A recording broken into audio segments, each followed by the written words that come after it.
तो भैया कल नीट का पेपर हो चुका है, उसमें कुछ 4-5 सवाल ऐसे थे जो बच्चे क्वेरीज पूछे थे कि सर ये कैसे होंगे, इसका आंसर क्या होगा, क्या ये बोनस होने वाले हैं। डिस्कशन स्टार्ट करने से पहले मैं आपसे एक सवाल पूछना चाहूंगा कि कल को आप डॉक्टर बन जाते हो, किसी बीमारी की मेडिकल स्टोर पे 2 मेडिसिन अवेलेबल है, तो आप क्या करोगे? आप पेशेंट को ये बोलोगे कि जा भैया दोनों दवाई ले ले, ठीक है जल्दी ठीक हो जाएगा, या फिर आप कहोगे यार 2 दवाई नहीं तू मतलब भाई साहब मैं तुझे रिकमेंड नहीं कर रहा हूं, या दोनों में से जो सबसे बेस्ट है वो आप चूज करोगे। इन सिमिलर मैटर कि मान लो जो मेडिसिन आपको मेडिकल स्टोर पे चाहिए वो अवेलेबल नहीं है, उससे मिलती जुलती कोई दूसरी अवेलेबल है, तो आप क्या करोगे? लेकिन हाँ, उस मेडिसिन से आप बीमार नहीं पड़ोगे, इस बात की गारंटी है, वो नुकसान नहीं करेगी आपको, इस बात की गारंटी है, लेकिन उससे फायदा जरूर होगा। तो आप क्या करोगे? आप पेशेंट को ये बोलोगे कि नहीं भैया मैं दवाई नहीं दे सकता, मेरे पास दवाई नहीं है, या फिर आप वही मेडिसिन दोगे जिससे कुछ ना कुछ तो फायदा होगा, भले नुकसान ना हो। आई थिंक आप इसी बात पे जाओगे कि भाई चल तू ये खा ले, ये नुकसान तो नहीं करेगा लेकिन फायदा जरूर करेगी। एग्जाम्पल सॉरी मैंने थोड़ा सा अच्छा नहीं लिया, लेकिन हाँ कुछ ऐसा ही कल नीट के पेपर में हुआ था, जिसमें पहला क्वेश्चन आपके सामने ये है, ऐसा दे रखा था कि रेस अगर पैरेलल आई और 10th क्लास का बच्चा ये जानता है कि कॉनकेव लाइन से रेस अगर पैरेलल आएंगी तो ऐसा डाइवर्स कर जाएगी। अगर मैं 10th क्लास के बच्चे से ही पूछूंगा तो वो भी ये जवाब दे देगा पहला ऑप्शन सरासर गलत है क्योंकि प्रिंसिपल एक्सिस के पैरेलल लाइट रे नहीं जाएगी। यहां तीसरा ऑप्शन भी सरासर गलत है क्योंकि यहां पर 2f जैसी बातें कर रहा है, इससे तो पास नहीं करने वाली है। अब बात है कि सेकंड और चौथे में से कौन सा ऑप्शन सही है, तो उसके लिए बेसिकली सारा गेम यहां पर खेल गया डेफिनेशन का।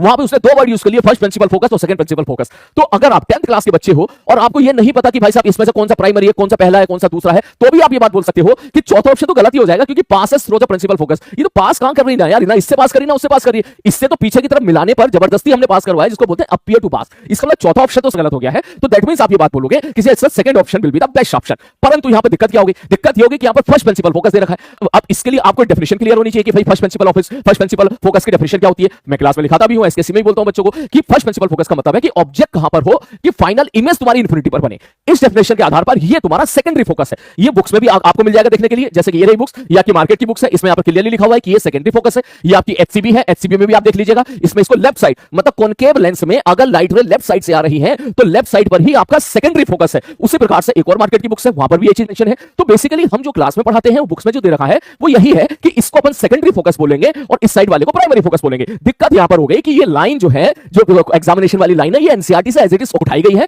जिसमें यहां पर देखो वर्ड लिखा हुआ है appear to diverge from the first principle focus. मतलब क्वेश्चन बनाने वाले ने ये नहीं सोचा होगा कि इसके साथ सवाल के साथ क्या होने वाला है, उन्होंने एनसीईआरटी की लाइन को एज इट इज यहां पे चिपका दी कि एनसीईआरटी की डेफिनेशन कुछ अलग दे रखी है यहां पर। उस डेफिनेशन के हिसाब से जाएंगे तो भाई साहब अगर एनसीईआरटी की डेफिनेशन के हिसाब से जाएंगे तो ये ऑप्शन बिल्कुल सही है, वो लोग इसी को ही ऑप्शन को टिक करेंगे, बोनस नहीं करने वाले हैं। और अगर सपोज हम अपनी डेफिनेशन के हिसाब से जाएंगे तो चारों ऑप्शन में इशू है। तो लेकिन अगेन कौन सी दवाई दोगे भैया? जो सबसे बेस्ट है वही दवाई आप यहां पे देने वाले हो, तो इसका मतलब second option will be the best answer. हां, अगर यहां पर अपीयर वर्ड यूज कर लेता चौथे वाले वर्ड में अपीयर टू पास, फिर तो भाई साहब फिर चौथा ऑप्शन एब्सोल्युटली करेक्ट हो जाता। नेक्स्ट इस सवाल में इशू आया हुआ है कि भैया बता दो इसमें सी और डी दोनों ऑप्शन सही हो सकते हैं। बिल्कुल सही हो सकते हैं, तो दवाई हर मेडिकल स्टोर पर मिलती है, हम वही वाली रिकमेंड करेंगे। तो इसलिए यस ये दोनों ऑप्शन बिल्कुल सही है, परंतु अगर कुछ ना बोला जाए तो हम ऊपर की तरफ पॉजिटिव मान के चलते हैं, इसलिए सी ऑप्शन आपका बेस्ट ऑप्शन जाएगा। तो yes option will be C. मुझे लगता है यहां पर बोनस नहीं होगा, ज्यादा से ज्यादा सी और डी दोनों को सही दे सकते हैं, लेकिन मुझे लगता है कि सी ऑप्शन ही वहां पर दिया रहेगा। उसी हिसाब से एक ऑप्शन यहां पे दे रखा है inside the conductor electric field is 0। कुछ बच्चों को कहना था कि सर करंट इलेक्ट्रिसिटी में तो कंडक्टर के अंदर इलेक्ट्रिक फील्ड 0 नहीं होती है, जे बराबर सिग्मा ई। लेकिन वहीं पर हम बच्चों को क्लास में ये भी बताते हैं कि एक बार जरा चैप्टर क्वेश्चन को पूरा पढ़ लेना, कि देख लेना किस चैप्टर के बारे में बात कर रहा है। जब आप यहां पे पांचों ऑप्शन को पढ़ोगे तो आप समझ जाओगे कि यहां इलेक्ट्रोस्टैटिक्स के बारे में बात कर रहा है, और इलेक्ट्रोस्टैटिक्स में कंडक्टर के अंदर इलेक्ट्रिक फील्ड क्या होती थी? 0। तो उस ऑप्शन को हम लोग क्या मानेंगे मेरे भाई? बिल्कुल सही मानेंगे। एक ऑप्शन ये भी है, एक क्वेश्चन ये भी है जिसमें भाई साहब बोले सर यहां पर थर्ड ऑप्शन ठीक है, मान लिया सही है, बाकी लोगों के मुकाबले सर थर्ड सबसे ज्यादा सही है, लेकिन यहां पे चोंच बन गई है, तो यहां चोंच तो नहीं बननी चाहिए। लेकिन बेटा ये मैथ का पेपर थोड़ी ना है, आप बायोलॉजी के स्टूडेंट हो, आप थोड़ी ना ये डिफरेंशिएबिलिटी वगैरह या ये सारी चीजें पढ़ते हो, या आपके तो सिलेबस में भी नहीं है, तो आप सीधी बात बोलोगे चोंच बने तो बने भैया। हमारे लिए तो भाई साहब जो बेस्ट ऑप्शन है वो थर्ड ऑप्शन आपका सबसे बेस्ट होगा, एंड ये भी ये बोनस बिल्कुल नहीं करेगा, कतई नहीं करेगा। नेक्स्ट उसके बाद एक और क्वेश्चन है वाला कि सर इसमें हमें कैसे पता चलेगा कि